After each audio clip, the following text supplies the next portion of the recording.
పనులు ఆ విధంగా ఉన్నాయి, సంక్షేమ పథకాలు. అదేవిధంగా అభ్యర్థి యొక్క బలం కూడా ఉన్నది, కాంగ్రెస్ బలగం తోడైంది, ఎంఐఎం కూడా ఉంది. కాబట్టి ఒక్కోసారి ఆ డివిజన్లు ఎక్కువ వస్తారు అనుకుంటే ఇంకో డివిజన్లు ఎక్కువ వచ్చే అవకాశాలు ఉంటాయి. కాబట్టి తప్పకుండా గెలుపు అనేది సునాయాసమే. కాబట్టి ఇంకా ఇప్పుడేం కాదు కదా, ఇప్పుడు మన పోస్టల్ బ్యాలెట్ చూస్తే కాంగ్రెస్కి వచ్చినాయి అంటే మేధావి వర్గం మొత్తం కూడా కాంగ్రెస్ పార్టీకి అనుకూలంగా ఓటు వేశారు. కాబట్టి తప్పకుండా మిగతా వర్గాలన్నీ కూడా అధికారంలో ఉన్న కాంగ్రెస్ పార్టీకి, అదేవిధంగా ఇంటింటికి సంక్షేమ పథకాలు అందిస్తున్న కాంగ్రెస్ పార్టీకి, కాంగ్రెస్ ప్రభుత్వానికి తప్పకుండా ఓటేస్తారు. చూడండి ఫలితాలన్నీ కూడా ఇంకా పెరుగుతాయి. సహజంగా ఎన్నికల్లో కాన్ఫిడెన్స్ ఏం తప్పు కాదు, మీ కాన్ఫిడెన్స్ మీకు ఉంటుంది. కానీ అక్కడ బీఆర్ఎస్ కూడా అదే స్థాయిలో కాన్ఫిడెన్స్ ఎక్స్ప్రెస్ చేస్తోంది. 10 ఏళ్ల పాటుగా మేమే ఉన్నాం, ఇక్కడ అర్బన్ ఏరియాలో మేము చాలా డెవలప్మెంట్స్ చేసాం, ఫ్లైఓవర్లు కట్టాం, నియోజకవర్గం మొత్తంలో చాలా పెద్ద ఎత్తున. రైట్, షేక్పేట్ రెండో రౌండ్ రిజల్ట్ కూడా వచ్చింది. అది గెట్ బ్యాక్ టు ఒక్క నిమిషం మన్వంతరాయ్ గారు. సో షేక్పేట్కి సంబంధించి మొత్తం ఫలితం రానే వచ్చేసింది. షేక్పేట్లో ఈ కాంగ్రెస్ బీఆర్ఎస్ మధ్య హోరాహోరీ పోరు కొనసాగుతోంది. మొదటి రౌండ్కు సంబంధించి మొదటి రౌండ్లో 8,926 ఓట్లు కాంగ్రెస్ పార్టీ ఆధిక్యత కనబరుస్తూ ఉంటే అటు బీఆర్ఎస్ 8,864 ఓట్లతో బీఆర్ఎస్ పార్టీ దూసుకెళ్తోంది. సో మొత్తంగా 62 ఓట్ల మెజార్టీ సాధించాడు కాంగ్రెస్ అభ్యర్థి నవీన్ యాదవ్. సో 62 ఓట్ల మెజార్టీతో కాంగ్రెస్ పార్టీ దూసుకెళ్తోంది. మొదటి రౌండ్ ఫలితం ఇది. సెకండ్ రౌండ్ మరి కాసేపటి వెళ్ళి కాబోతోంది. సో రెండవ రౌండ్ వచ్చేసరికల్లా మరి ఎటువంటి తారుమారులు ఉంటాయి, ఎటువంటి విధంగా రిజల్ట్ మారుతుందో చూడాలి. సో మన్వంతరాయ్ గారు, సో షేక్పేట్ పై డెఫినెట్గా, ఎందుకంటే చాలా సర్వేలు pre poll or exit poll ఇంకేదైనా చూసినా కూడా షేక్పేట్ కాంగ్రెస్ వైపు అనేది వాళ్ళు చెప్పుకుంటూ వచ్చారు. సరే, మీ కాన్ఫిడెన్స్ మీది.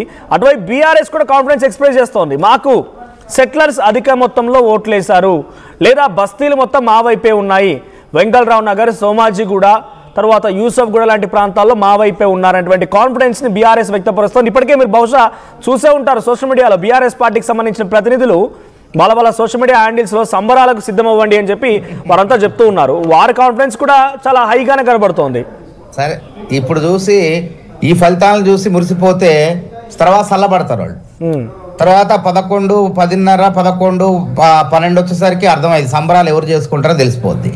కాబట్టి ఇప్పటికి కూడా ఏంటంటే ఆ షేక్పేట్లో కూడా కాంగ్రెస్ పార్టీని ఆధిక్యతలో ఉంది 62 ఐదనేది. ఇంకా మిగతా బాక్సులు అన్ని కూడా ఓపెన్ చేయాలి. ఆ ఓపెన్ చేస్తే అప్పుడు ఫలితం అనేది తెలిసిపోద్ది. కాబట్టి ముందే ఇంకేముందని సంబరాలు పడి తర్వాత దుఃఖం తప్పదు. కాబట్టి మేము ఏమంటామంటే ఇక్కడ మాకు సంపూర్ణమైనటువంటి విశ్వాసం ఉంది. అభివృద్ధి అంటే ఫ్లైఓవర్లు, ఆకాశ హారిమాలు ఇది కాదండి. పేదవాడికి కూడు పెడతామా లేదా, మా సన్న బియ్యం ఇలా దాదాపు 23,311 క్వింటాలు అక్కడ ప్రతి నెల ఇస్తున్నాం. 14,211 పైసలకు కొత్త రేషన్ కార్డులు ఇచ్చినాం. 8,127 మందిని అందులో కొత్త రేషన్ కార్డులో చేర్చినాం. పాత రేషన్ కార్డులో మార్పులు చేర్పుల్లో భాగంగా చేర్చినాం. రకరకాల 200 యూనిట్ల గృహజ్యోతి విద్యుత్తు 25,000 మంది లబ్ధి పొందుతున్నారు. 500 సబ్సిడీ సిలిండర్ వచ్చేసి 19,500 మంది, 1,00,000 కుటుంబాలు ఆరోగ్యశ్రీ కానివ్వండి, 10 లక్షలు ఆసరా పెన్షన్లు, కళ్యాణ లక్ష్మి, షాదీ ముబారక్, ఇక్కడ చెప్పుకుంటూ పోతే చాలా ఉన్నాయి. 1,00,000 కుటుంబాలు పైచిలకు లబ్ధి పొందుతున్నాయి. తప్పకుండా చివరి వరకు చూద్దాం. ఇప్పుడే కాదు, తొందరపడి ముందుంది అసలు ముసల పండుగ, ఇప్పుడు చూసి ఆనందపడటం కాదు, తర్వాత చూద్దాం ఏ విధంగా ఫలితాలు ఉంటాయి అనేది. కాబట్టి సోషల్ మీడియా అనేది మా దాంట్లో కూడా అవుతుంది. అంత మాత్రం కాదు, సర్వేలు వీటిని చూసి మేము మురిసిపోమండి.